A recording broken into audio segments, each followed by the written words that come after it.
We receive many requests from people who suffer from veophobia or the fear of driving. Yeah, this one's really common, isn't it? Oh, it is really common, and we get people from different ends of the scale, from people who just say, do you know what, I've lost confidence, I'm not comfortable driving anymore, to some people who literally haven't driven for years.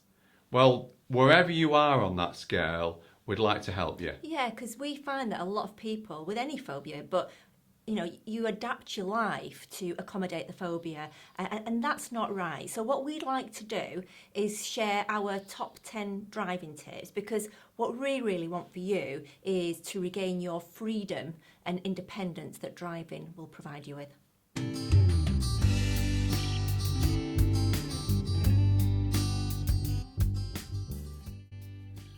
Our top 10 tips for overcoming your driving fears are orientated around the most common causes, which are having a near miss in your car, actually having an accident yourself, or being in a car with someone else and witnessing them have a near miss, or them having an accident themselves. Another common cause is panic attacks, because what we found is that when someone's had a panic attack in the car, they've then associated that with the car and then fear driving in case they should have another panic attack, and then they consider themselves a danger on the road.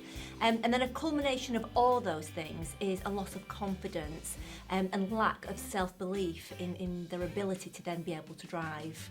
There is another common cause which we will cover on another video, and that's if you have a fear of heights already, you drive over a bridge or up on a mountain or somewhere high, and the fear of heights kicks in whilst you're in the car. So that's a bit more complicated, so we'll cover that at a different time. Yeah, but surprisingly common. So we're going to share our top 10 tips with you now to help you get over your fear of driving.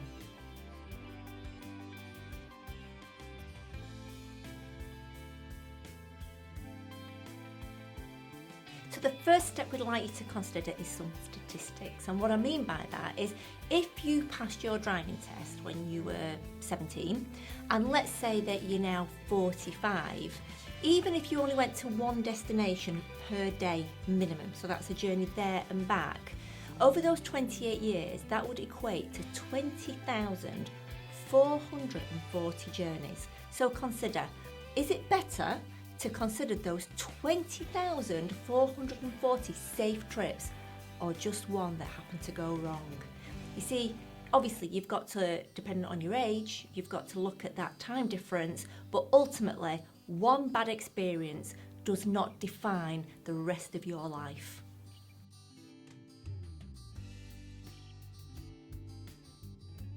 So, if your fear is because you've had an accident, then just realise you survived. And also realise that it wasn't the car that caused the accident. It might not even have been you, it could have been someone else. But ultimately, you survived and it wasn't the car's fault.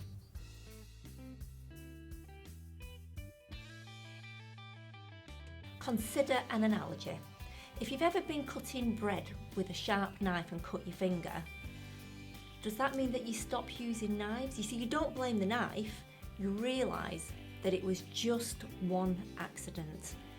If you've had a bad incident or a negative incident in a car, that's no different.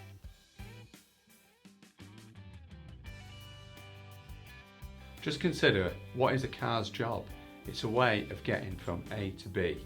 So essentially, it's a protective shell with an engine. That's it. You're in control.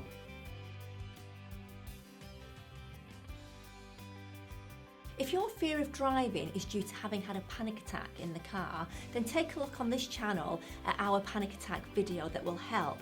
However, realise that the panic attack had nothing to do with the car. Don't blame the car, and ask yourself, what's the danger? Because that's what a panic attack is. It's a protection from a perceived danger. So ask yourself, is it real in the world, or is it just real to me?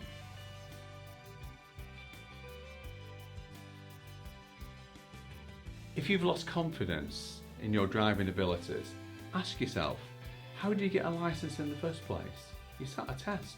Someone sat with you and decided that you were fit to drive on the road. So, if that doesn't make you feel better, just consider having some refresher lessons, because you were fit to drive on the road at one point in your life and you can be again. Maybe you just need those extra lessons just to give you a little bit more confidence.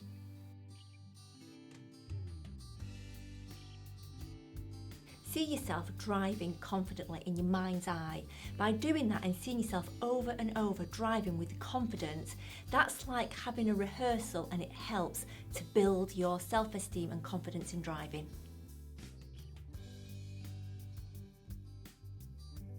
If you've not driven for a while or you've lost confidence, make sure that you start by doing shorter trips, and then when you get to your destination, make sure you celebrate too. Music is really stimulating, so what we'd like you to do is get some tracks that you find really exciting and really empowering and listen to them in the car.